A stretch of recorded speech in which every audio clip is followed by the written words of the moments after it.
여러분 이거 깔끔한 걸로 한번 보자. 우리 오늘 이걸 정밀하게 쓸 건 아니야. 여러분들이 선생님이 올려줬고 정밀하게 쓰는 건 책에 들어가 있어. 그건 한번 읽어봐야 되는 거고 우리는 어렵게 들어가지 않고 가볍게 들어갈 겁니다. 여러분 지금 여러분 학교에는 이것이 원문으로 안 나와 있지만 여기서부터 출발해야 됩니다. 먼저 세종어지 훈민정음이라는 말이 세종이 친히 만드신 백성을 가르치는 바른 소리야. 그럼 훈민정음의 뜻이 뭐였다는 얘기야? 백성을 가르치는 바른 소리였고요. 이게 원래 우리의 한글 옛 명칭이야.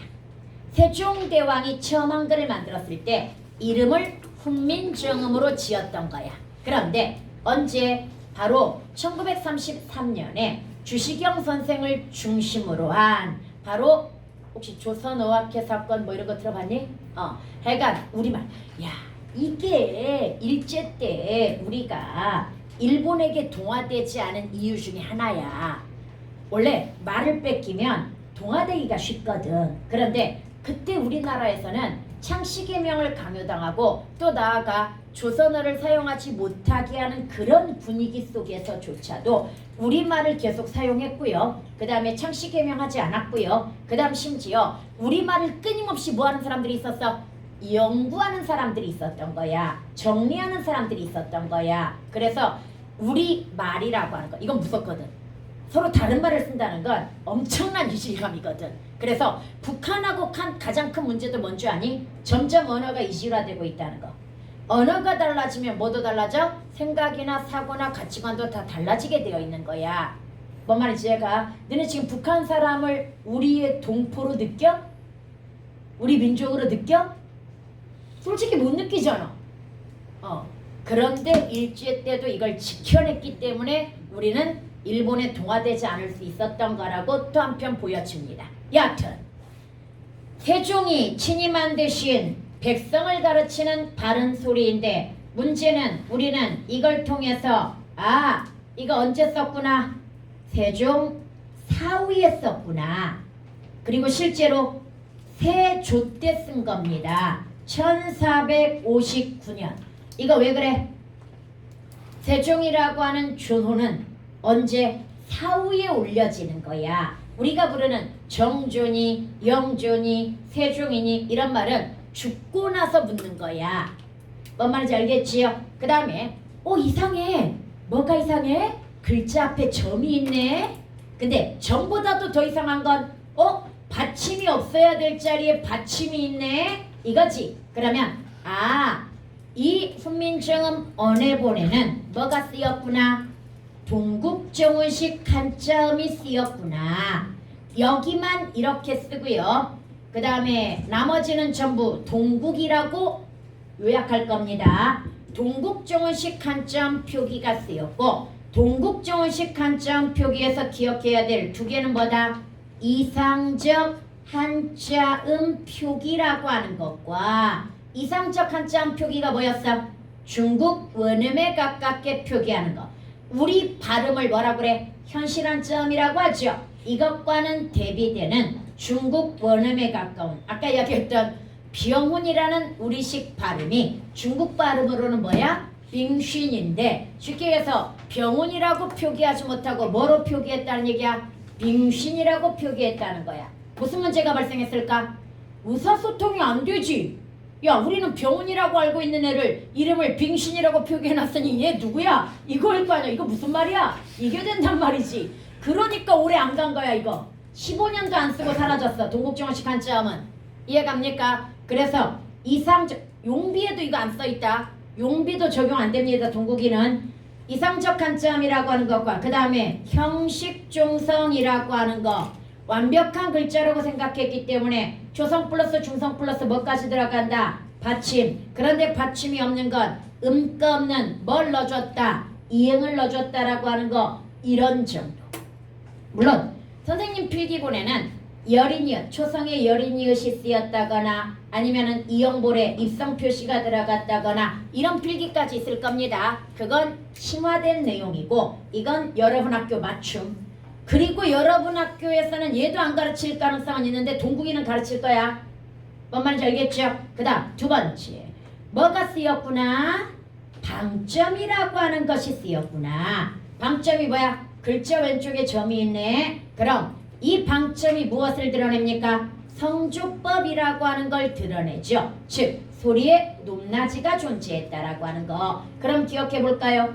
소리가 낮은 소리를 평성, 낮았다가 높아지는 소리 상성, 높은 소리 거성. 그런데 이 소리의 높낮이와 상관없이 받침이 기역, 그 다음에 디귿 나오면 안 되지. 나와야지. 기역, 디귿, 비읍, 시옷으로 끝나면 또 뭐다? 입성, 빨리 끝나는 소리라고 하는 거. 여기까지가 바로 성조법이야. 그리고 이 성조법은 16세기 말까지 쓰였으니까 중세 국어에는 뭐였다는 얘기야? 쓰였다는 얘기고요. 얘는 어디에도 적용된다? 용비에도 아까 점 찍혀 있는 거 봤죠? 용비에도 적용이 됩니다. 사라진 걸 고맙게 생각해야 됩니다. 다시 중세 국어에는 사용이 되었는데 얘가 언제 16세기 말에 소멸된다라고 하는 거 이해갑니까? 16세기 말 소멸되게 되고요. 그 다음에 세 번째 여러분 여기는 우리가 사용하지 않는 글자가 있는데 여기서만 찾지 말고 이걸 전체에서 한번 찾아보도록 할게요. 일단 우리가 사용하지 않는 글자 중에 뭐가 있어? 여린 히읗이라고 하는 거. 눈. 그 다음에 뭐가 있어? 코. 그 다음에 뭐가 있어? 입. 그 다음에 뭐가 있어?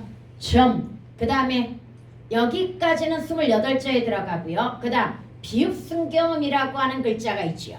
그런데 우리 솔직히 훈민정음 어지에는 반치음은 안 나와. 다시 우리가 지금 배울 훈민정음 어지에는 반치음은 나온다 안 나온다? 안 나오지만 알고는 있어야 됩니다. 눈에 보이는 것만 찾으면 안 돼. 어차피 우리는 알고 있잖아. 눈, 코, 입, 점, 귀걸이.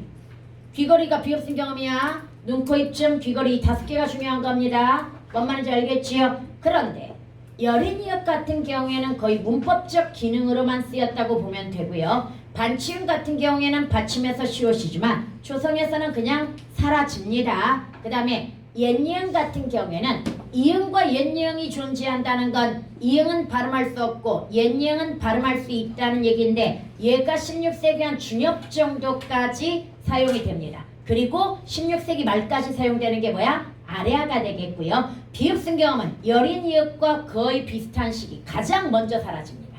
그만큼 어려운 문자이기 때문입니다. 이해갑니까? 그 다음에 네 번째가 여러분 여기 특이한 게 하나 있어.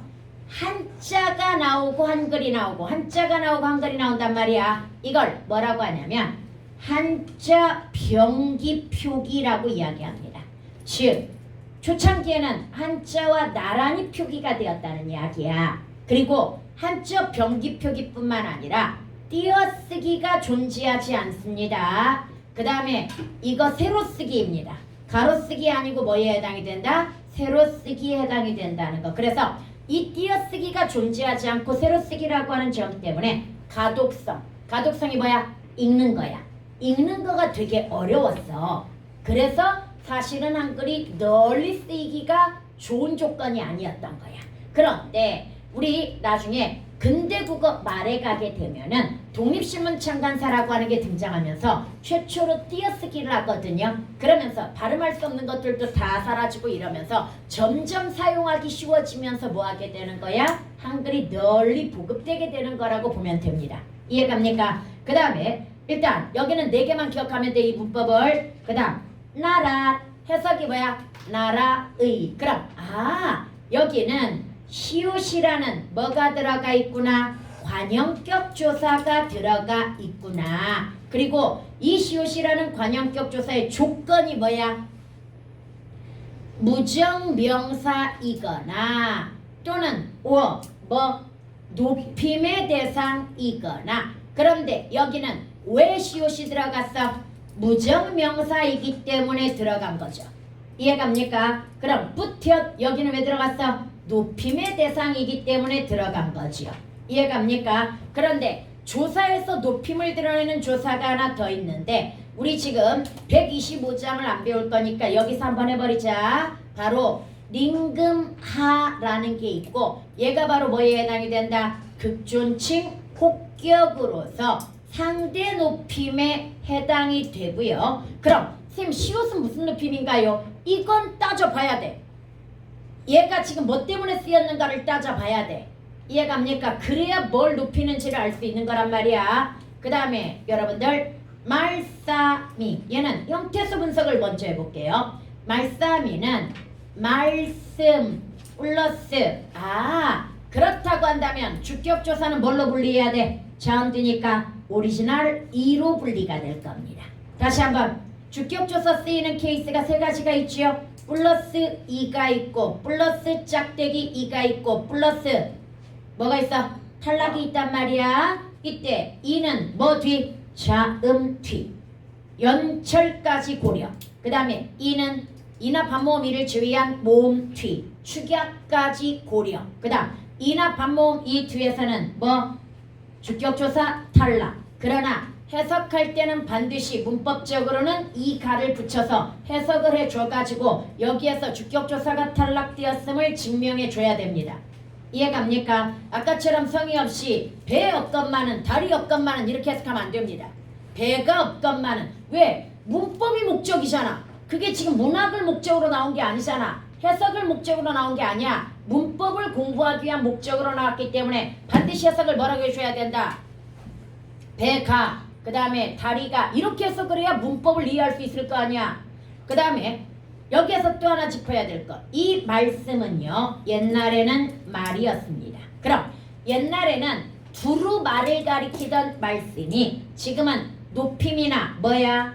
낮춤을 가리키는 어휘로 쓰이고 있다는 건 그럼 얘는 의미가 뭐 되었다는 얘기야? 축소. 지금부터 어휘와 관련된 건 사멸, 이동, 축소, 확대 이 네 개의 용어만 이용할 겁니다. 뭔 말인지 알겠죠? 그래서 축소되었다는 걸 알 수 있고요. 그 다음에 뒹귀게 달아라라고 이야기했어. 여러분 뒹긱이라고 하는 거에 대해서 먼저 정리할게요.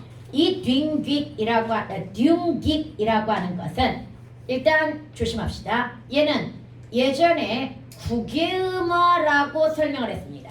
국외음어가 나타나기 이전이라고 설명을 했는데요. 국외음어 아닙니다. 국외음어에 해당되는 게 아니라고, 즉 국외음어 관련이 아니라고. 다시 얘는 정확히 쓰자. 국외음어 관련이 아니라 이렇게 특이한 발음이 나온 건 뭐 때문이다? 동국이 때문이야. 다시 얘는 동국이라서 뒹귀기라고 나온 거지 국외음어 이전이라서 뒹귀기라고 나온 게 아니라는 얘기야. 일단 여기까지 해갔습니까? 그 다음에 문제는 여기에 뭐가 있습니까? 지금 부사격 조사 애가 있습니다. 모음주와 지킨 거 맞죠? 그 다음에 여러분 여기에서 이 애라고 하는 것이 지금 뭐냐면 부사격 조사란 말이야. 그런데 이 부사격 조사가 성격이 단순한 부사격 조사가 아닙니다. 중국애를 살펴보면 중국과 달라. 오늘날 현대국어 관점에서 와 과는 접속조사도 있고 뭐도 있다. 부사격 조사도 있어. 생략이 불가능하면 부사격 조사인 거 알지요? 다르다가 반드시 중국과를 필요로 하잖아. 특히 무슨 부사격 조사라고 한다? 비교 부사격 조사. 의외로 얘 잘 나옵니다. 비교 부사격 조사. 그래서 여러분들 우리 고전 이미 너네 배운 거 있어. 여기 도곤 낫단 말 못하려니 이런 거라든지 청산별곡에 널 나와 싫으만 나도 이거 도곤 나와 전부 뭐야? 비교부사격 조사입니다. 이해갑니까? 다시 도곤이나 라와가 모두 뭐다? 보다라는 비교부사격 조사로서 성격이 같습니다. 여기에 애와 성격이 같은 부사격 조사입니다. 오케이? 그래서 눈에 익혀주고요. 그 다음 여러분 얘 포인트는 두 가지입니다. 달아가 현대국어의 달라인 걸로 봐서 얘는 무슨 불규칙이야? 현대국어에서 르 불규칙이야. 그런데 르 불규칙이 원래 현대국어에서는 리을로 활용이 되어야 되는데 여기는 뭘로 활용되고 있다는 거? 리을 이응으로 활용되고 있고 다시 한번 얘는 뭐다? 15세기 그 다음 리을은 뭐다? 현대 이 두 개만 기억하세요.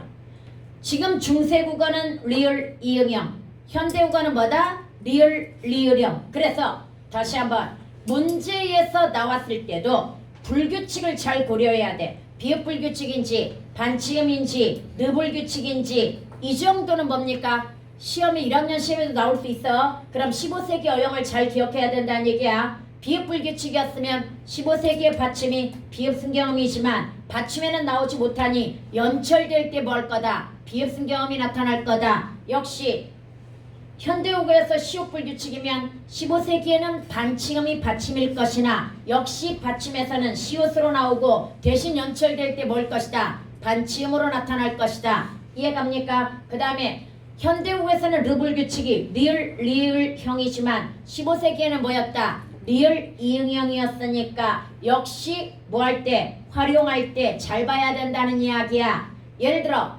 현대국어에서는 흐르다에다 아어 붙이면 흘러이지만 15세기라면 뭘 것이다? 흘어일 것이다. 이해갑니까? 그래서 그 정도. 그 다음 여기서 하나 더 기억해야 될 거. 얘는 연철 대상이 아닙니다. 얘는 연철 대상이 아니다. 무슨 말이야? 연철 대상이 아닌 이유가 초성의 이응이 응가가 있기 때문이야. 그런데 이게 옛 이응이 아니야. 그냥 이응이거든요. 그런데 왜 응가가 있어? 바로 리을 받침 뒤에 플러스 뭐가 이응 초성이 붙게 되면 얘는 뭐가 되는 거야? 유성마찰음. 후두 유성마찰음이라고 하는데 우리 그냥 유성마찰음까지만 기억하자. 유성마찰음으로써 뭘 갖게 된다? 음가를 갖게 되는 거야. 이해갑니까? 그러니 연철 대상이 안 되는 거지. 뭔 말인지 알겠지요? 그래서 여기는 포인트가 두 개야. 다라는 르불규칙과 그 다음 초성의 이응이 유성마찰음으로써 뭘 가지고 있다? 음가를 가지고 있다. 그 다음에 문자와로. 이때 문자는 한자를 이야기합니다. 그러면 쉽게 얘기해서 한자를 가지고는 의사소통이 된다 안 된다? 안 된다는 이야기가 되겠고요. 그 다음 서르. 이때 서르를 이걸 그 원순모음화 쪽에서 설명하는 경우가 있는데 선생님은 그건 별로 적절치 않다고 생각. 왜냐면 순음에만 해당된다고 봐야 되고 그 다음에 서르는 선생님이 설명하는 게 이거야. 지금 모음만 보면 이거지. 그런데 모음만 보면 뭘로 변했어? 오로 변했지. 딱 모음만 봐서 나타난 문법 현상. 이때는 모음 주어가 뭐하고 있어? 완벽하게 지켜지고 있지.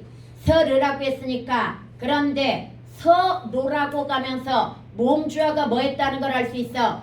깨졌다는 걸 알 수 있는 거야. 다시 중세국어에서는 비교적 모음 주어가 잘 지켜져. 특히 15세기에는. 그런데 나중에 보면은 모음 주어 깨진 애들이 있어. 현대국어로 오면서. 이런 거 잘 봐야 되고요. 그 다음 사마띠라고 하는 것 잘 나옵니다. 그럼 사마띠가 뭐 때문에 잘 나오느냐? 여러분 얘는 기본형이 사, 마, 다야. 그럼 받침이 뭐라고 하는 걸 보여줘? 치읓. 이해갑니까? 받침이 치읓이라고 하는 걸 보여주는데 어떻게 알았어? 다른 문헌에 나와 이건. 사, 마, 춘이라고 나온다고 그랬잖아. 그럼 사마춘이라고 나왔다는 건 원래 받침이 연철되면 살아나게 되어 있죠. 원래 받침이 뭐였다는 걸 의미해? 치읓이었다는 걸 의미합니다. 이해갑니까? 그런데 지금 얘가 뭐라고 나왔어? 사, 마, 디라고 나오면서 받침이 치읓이 안 되고 뭐가 되었어? 시옷이 되었다는 건 종성에 뭐가 있다는 걸 의미해? 제약. 특히 종성에 어떤 제약이 있었어? 팔종성법으로서 실제 발음할 수 있는 뭐만 쓴다? 8개만 쓴다라는 제약이 있었고 그래서 우리는 얘를 팔종성법의 근거라고 이야기합니다. 실제 받침을 제대로 쓰지 못했다는 거 이해갑니까? 팔종성법의 근거가 되는 단어가 사마띠가 되고요. 이 뒤도 국의음화라고 설명하는 경우도 있으니 같이 기억해 두고요. 이해갑니까? 지금 국의음화가 나타나기 전. 근데 쌤이 국의음화를 설명을 안 하는 이유가 있어.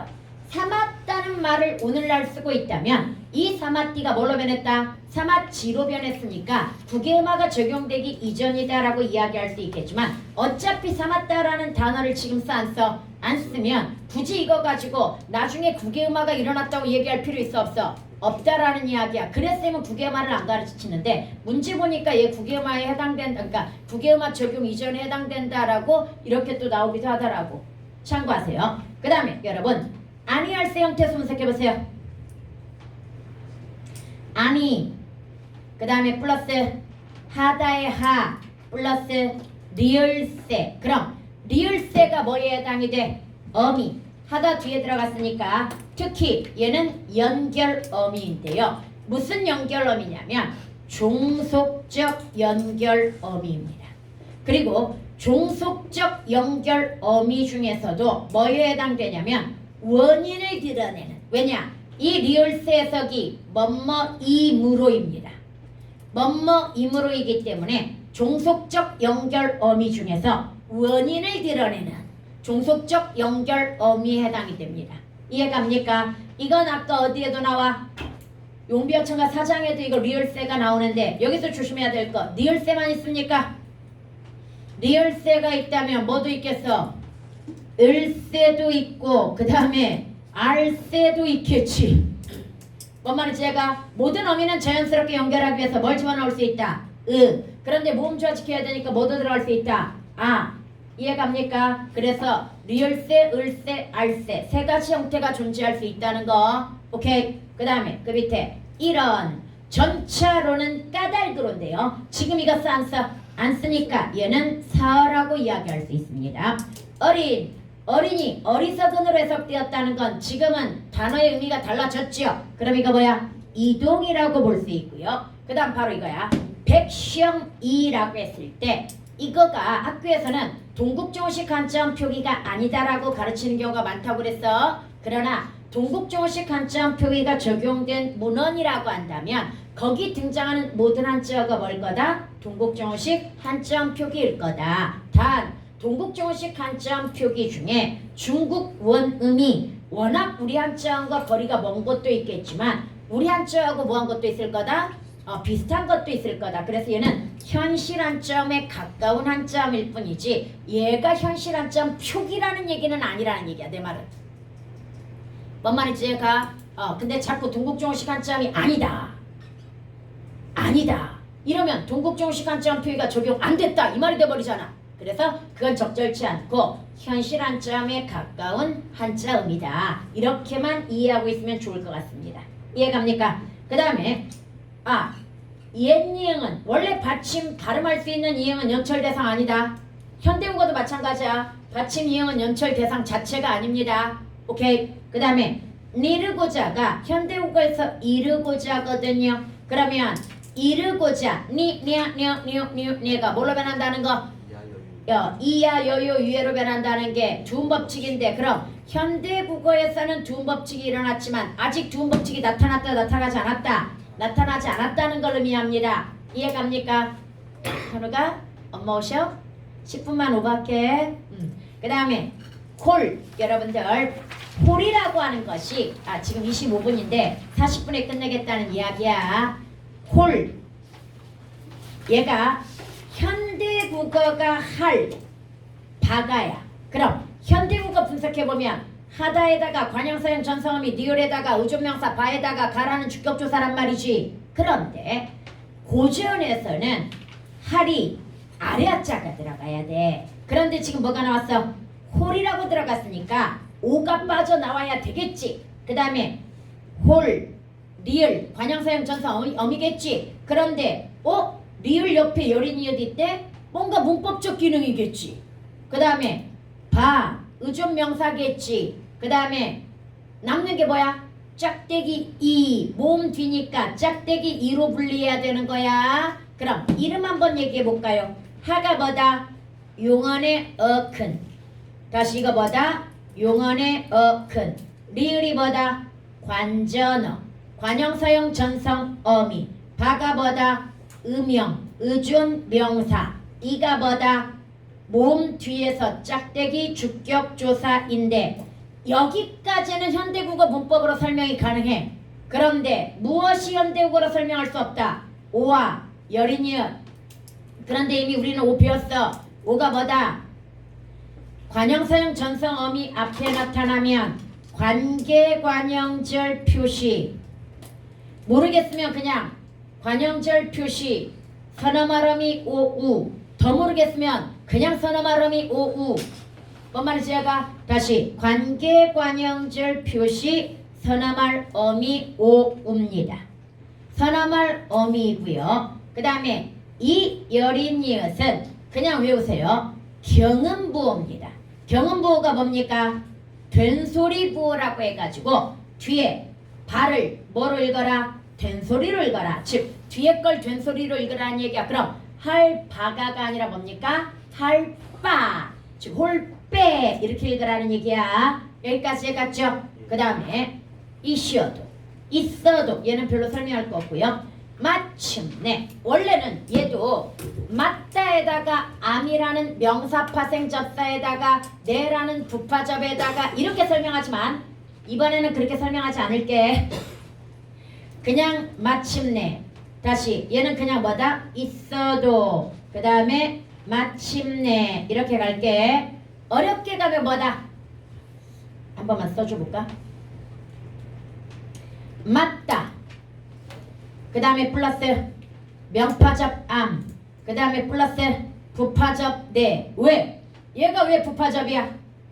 마침내 뭐하다? 부서잖아. 그럼 마지막에 들어간 건 뭘 거다? 부파접일 거다. 낯선 건 다 이렇게 해석하라고 그랬잖아. 선생님이 마주 이거 맞다에다가 우가 결합했는데 뭐야? 부사로 쓰였으니까 우가 뭐겠구나? 부파접이겠구나. 이렇게 판단하는 거야. 나머지는 유명한 것만 외우고 나머지는 최종 걸 보고 판단하는 거야. 오케이? 그 다음에 제 이거 조심하라고 그랬죠. 제는 봐봐. 두 가지 케이스가 있어. 이 제가 주어 플러스 주격조사 이가 될 수도 있고요. 주어 플러스 관형격조사 이가 될 수도 있습니다. 이 케이스가 뭐가 있습니다. 네. 내도 역시 마찬가지야. 나 플러스 이가 될 수도 있고 그 다음에 나 플러스 관형격조사 애가 들어갈 수도 있고 그 다음에 역시 네 이것도 마찬가지야. 이 내도 뭘 수 있다. 너 플러스 주격조사 이일 수 있고 너 플러스 관형격조사 뭡니까? 의일 수 있다라고 하는 거. 그럼 여기는 어디에 해당될까요? 이거 해석할 때 뒤에 봐야 돼. 뜻. 치연 나왔잖아. 그럼 이거 뭐야? 저의 뜻을 이렇게 해석해야 되겠죠. 저의 뜻을 저의가 자기 의정도가 되겠지요. 뭔 말인지 알겠죠? 저의 뜻을 야 이거 잘못 나왔다. 2.1로 가야지. 다시 저의 뜻을 그리고 이 뜻들에서는 뭘 엿볼 수 있어? 뭐가 나왔구나? 어두장군 무슨 계열? 비읍 계열이잖아 얘는. 그런데 이때 비읍 계열 어두장군으로서 여기 나오는 비읍 디귿은 모두 발음 가능하다 불가능하다? 가능하다. 중세국어에서는 서로 다른 자음인 어두장군 모두 뭐다? 발음 가능했기 때문에 썼다라고 하는 거. 그럼 비읍과 디귿을 모두 뭐 했다는 거? 발음이 가능했다는 거. 이해갑니까? 그럼 뭐라고 읽었을까? 부들 부들 뭐 이런 식으로 읽었을 거야. 이해가죠? 그 다음에 싫어. 이 싫어가 능이라는 표현이고요. 그 다음에 펴디가 나왔으니까 현대국어로 펴지죠. 얘는 나중에 뭐가 적용된 케이스야? 국외음악. 그럼 아직은 국외음악가 나타났다 안 나타났다? 안 나타났다. 그런데 이 국외음악가 주어나 잘 듣고 있어?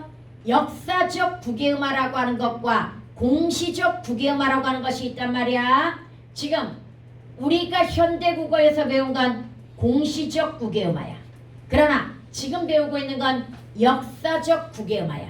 다릅니다. 어떻게 다릅니까? 역사적 국외음악은 그냥 무조건 의문론적인 조건입니다. 의문론적이라고 하는 게 무슨 말이야? 그냥 디귿이나 티읕이 뭐만 만나면 돼? 이나 반모음 이만 만나면 무조건 뭐가 돼버린다? 지읒이나 치읒으로 변화되는 거야. 시간이 흘러감에 따라서. 그럼 펴디는 나중에 자동으로 뭐가 될 거다? 시간이 흐르면 표지가 될 거다. 이해갑니까? 그러나 공시적인 경우에는 좀 복잡합니다. 받침 디귿이나 티읕이, 받침 디귿이나 티읕이 이나 반모음으로 이로 시작하는 형식 형태소를 만났을 때입니다. 그럼 형식 형태소를 만났다라고 하는 건 조사나 접사나 어미를 만났다는 이야기이지요. 그래서 얘는 뭐다? 형태소 결합에서만 일어납니다. 다시 현대국어의 국어음은 어디에서만 일어난다? 형태소 결합에서만 일어나는 거야. 이해갑니까? 그런데 역사적 국어음은 무조건 의문론적인 조건만 맞으면 돼. 그럼 생각해보자. 중세 국어에 디디다가 나왔어. 오늘날 볼까 무조건 지지다가 될 거야. 그러나 현대 국어의 디디다는 형식 형태소가 아니기 때문에 국어음화 조건이 안 됩니다. 그냥 디디다인 거야. 오케이? 그래서 이런 조건 잘 기억해 두고요. 그 다음에 못할, 여러분 현대국어로 이거야. 그런데 봐봐. 못 부정부사 못입니다. 다시 부정부사 뭐다? 아이고 못 디귿받침 쓴 걸로 봐서 여전히 팔중성법 이해할 수 있고요. 그 다음에 하다 플러스 리을 플러스 여린이요. 그러면 나머지는 이해가 가. 못 부사 어근, 하 용언의 어근, 리을 관형사형 전성 어미. 이해갑니까? 여기는 지금 선어말 어미는 없네. 그 다음에 여린이릇이 들어갔으니까 얘도 뭐겠구나? 뭔가 문법적인 기능을 가지고 있겠구나. 그래서 앞에서 배운 대로 경음보온가? 그런데 뒤에가 논 플러스 2야. 주격조사 2가 들어갔어 지금. 그런데 이 놈이라고 하는 것이 경음 대상이 아니야. 즉 된소리 대상이 아니야. 그럼 이 여린이엇은 왜 썼지? 여린이엇이 바로 절음부호입니다. 절음부호라고 하는 건 뒤에 거하고 앞에 거하고 뭐해라? 끊어 읽어라. 그럼 못할 놈이 이렇게 읽으라는 이야기야. 이해갑니까? 끊어 읽으라는 얘기고요. 그 다음 여기서 포인트 하나. 놈이라고 하는 것이 해석이 뭐라고 됩니까? 사람이라고 된단 말이지. 그러면 옛날에는 사람이었던 것이 오늘날 뭐 된 거야? 지금 비속어가 되었으니 어휘의 의미가 뭐 되었구나? 축소되었구나. 희찬이도 지금 멍 때리는 거 혹시? 눈빛이 멍인데? 저런? 여기까지 해봤습니까? 그래서 이거 나머지는 쉽죠? 못 얘는 지금 디귿받침. 선생님 근데 이거 왜 시옷받침이에요? 현대국어에 칠중성에서 시옷으로 갔다가 굳어졌겠지. 오케이? 그 다음에 한이 뜻을에서 하나만 더 가자. 얘는 지금 기본형이 뭐야? 뜻 이걸 거란 말이지. 그런데 얘도 어디를 거쳐서? 근대 국어를 거쳐서 일단 어두자은군 사라져서 쌍디귿. 그 다음에 디귿 못 쓰니까 뭘로 갔을 거야? 칠중성법에서 시옷 이렇게 굳어졌을 것이고요. 그 다음에 여기에 지금 뭐가 결합되었습니까? 목적격 조사 자음 뒤니까 을이나 알이 결합되어야 되는데 모음주와 지켜야 되니까 을이 결합되어 연철되어 뜨들 이렇게 나타났다고 볼 수 있겠지요. 오케이? 목적격 조사가 붙었고요. 그 다음에 한이라 조심해야 됩니다. 여러분 해석이 뭡니까? 많으니라. 그러면 고전에서 다시 한번 기억하자. 아래아자 들어가는 하다와 그 다음에 아자 들어가는 하다의 변화 과정이 다릅니다. 얘는 현대국어에서 뭘로 변해? 하다. 이런 건 어형의 변화라고 합니다. 아래아가 소실됨으로써 아래아 대신에 뭐가 들어왔어? 아가 들어간 거야. 오케이. 그러나 얘는 없습니다. 현대국어에서 많다 크다의 하다는 사용이 안 해. 안 해. 그럼 얘는 다시 얘는 어형이 변화한 케이스가 되는 거고 얘는 사멸이다. 다시 많다 크다의 하다를 쓴다 안 쓴다? 안 쓰기 때문에 사멸이야. 사라진 거야. 여기까지 해갔죠? 이거 어떤 학교나 또는 아마추어 선생님들은 하다가 뭘로 바뀌었다? 원래 많다 크다였는데 하다로 바뀌었다고 가르친 적이 있어. 진짜로 그런 선생님이 있어. 지금 조심해야 돼. 변한 게 아니야. 얘네는 별개의 단어야. 중세우가에 얘도 있고 얘도 다 있었어. 근데 얘는 뭐 한 거야? 변한 거고 얘는 뭐 한 거야? 사라진 거야. 밑에 하다는 사라진 거야. 둘 다 있었어 얘네. 오케이? 쉽게 얘기해가지고 이거지. 사람이 두 명 있었어. 한 명은 죽었어. 한 명만 남았어. 근데 한 명 남았다고 얘가 얘로 변한 거야. 이러면 안 되지. 뭔 말인지 알겠죠? 그 다음에 그 뒤에 네. 이것도 조심해야 돼. 뒤에 거 봐야지. 네. 이게 만약에 뒤에 치연이 나와가지고 꾸며준 거라면 나 플러스 관형격 조사 의가 들어가는 거겠지. 그러나 내 일을 위하여. 이 말은 무슨 말이야? 내가 이거잖아. 이를 그 다음에 위하여. 그럼 여기에서 봐봐. 네. 나 플러스 뭐야 이거? 주격조사 이. 그런데 짝대기 이. 그 다음에 이를 목적격 조사인데 여기는 중성모음이지만 양성하고 어울리고 있다라고 볼 수 있고요. 그 다음 위하여 딱 보니까 동국이 적용되었고요. 받침 있잖아 위에. 그 다음에 하야. 이해 보세요. 현대국에서 얘가 여불규칙이야. 그럼 현대국어에 뭐라고 들어가야 돼? 하여라고 들어가야 돼. 근데 지금 야라고 들어갔어. 뭐 때문이었을까? 모음주어. 역시 모음주어 되게 잘 지키고 있는 거야. 그런데 현대국어는 뭡니까? 여로 들어갔다는 건 모음주어가 깨졌다는 얘기잖아. 오케이? 그 다음에 근데 이거 모음주어 잘 안 잡아주더라. 선생님은 잡아주는데 잘 안 잡더라. 근데 우리가 그냥 상식으로 지금은 뭐야? 여로 들어갔는데 옛날에는 야로 들어갔다는 건 모음주어 때문이겠구나. 다시 고전 문법은 그냥 베이스로 뭘 깔아야 된다? 모음주어와 연천을 깔고 들어가야 된다고 이야기했지요. 그 다음에 어엽비가 가엽시인데 문제는 가엽게 여겨가 오늘날 뭐라고 해석합니까? 가엽게인데 오늘날은 예쁘다로 해석이 되잖아. 그러면 여기서 예쁘다가 아니라 오늘날 예쁘다로 바뀌었잖아. 그러면 얘는 의미가 뭐 되었다? 이동되었다. 다시 의미가 뭐 된 케이스? 이동. 이제 한편 오우 소리 조금만 더 하자. 너겨가 뭐야? 여겨. 촬영이다 보니까 내가 너무 자세히 설명하는 것 같아. 다른 반들은 여기 이거 보이지? 이거 보이지? 이거야 필기 안 해주고 넘어갔는데 너네 반은 좀 자세히. 새로 28자를 만드니 사람마다 하여금 또는 사람들로 하여금 쉽게 익혀, 미겨가 익혀야 날로 씀에 나날이 씀에 이렇게 해도 되고요. 편안하게 이따 설명하자. 하고자 할 따름이다. 이렇게 해석해. 일단 해석은 다 썼습니까? 그러면 이제 현대국어 해석하고 비교해가지고 문법을 가볍게 볼까요? 여기요. 아직 뭐가 안 나타났구나.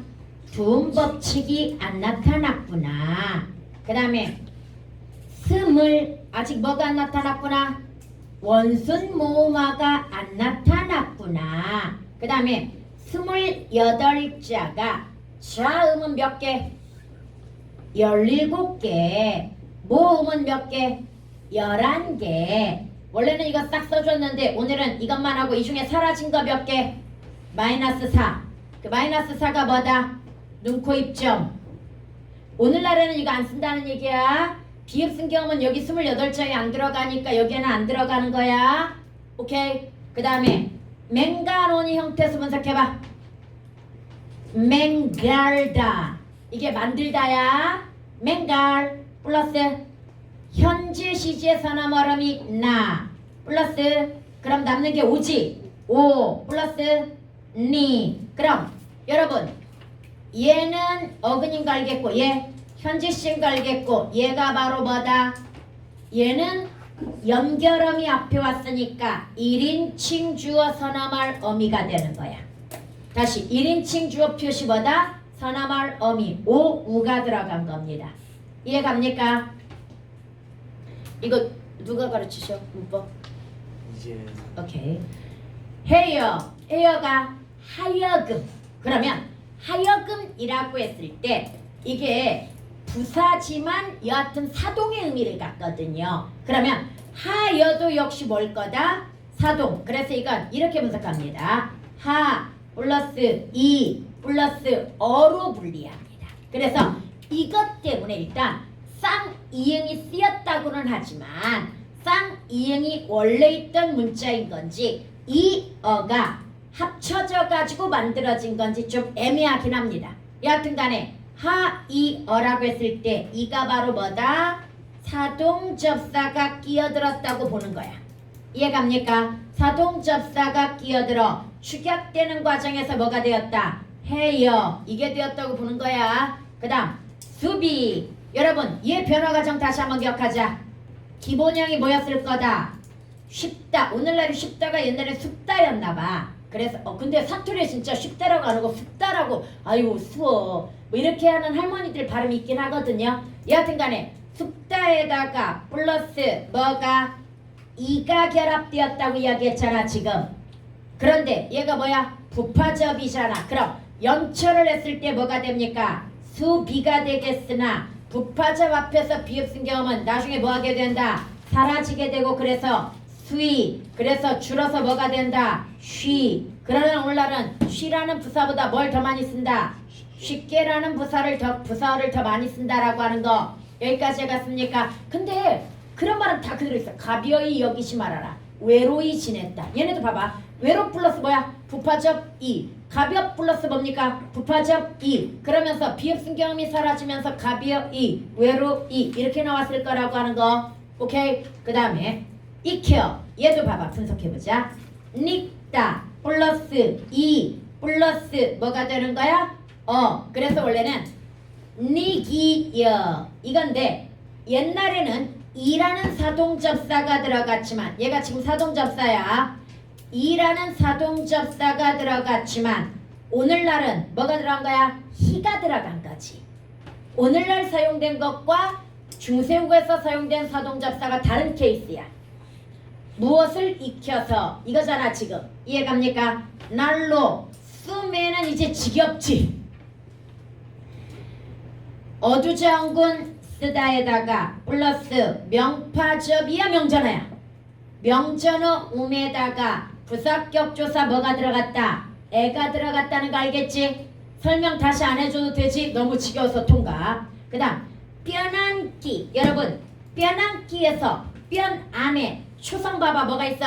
여린 이웃이 있지요. 이 여린 이웃을 통해서 또는 글자가 좀 이상하잖아. 발음이 이상하잖아. 동국이가 쓰였다는 걸 알 수 있습니다. 이해갑니까? 근데 사실 이것도 증거야. 초성에 봐봐. 훈민정음에서도 초성에 여린 이웃이 왔고요. 뼈안에서도 초성에 여린 이웃이 왔거든요. 이것도 대표적인 동국이의 특징이야. 뭔 말인지 알겠지? 근데 이거 안 가르치더라고. 그러니까 동국이의 특징을 대부분 두 가지만 가르쳐. 이상적 한점 플러스 형식 종성 이것만 가르치는데 초성에 여린이어 쓸 수 있는 것도 뭐다? 동국이야 원래.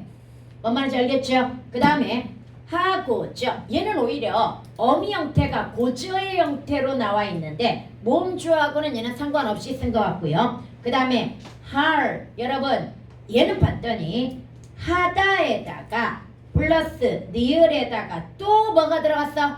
여린 이엇이 들어갔어. 그럼 우리는 이미 둘 중에 하나라고 배웠어. 절은 보이거나 뭘 거다? 경은 보인데 이 뒤에 거 볼까?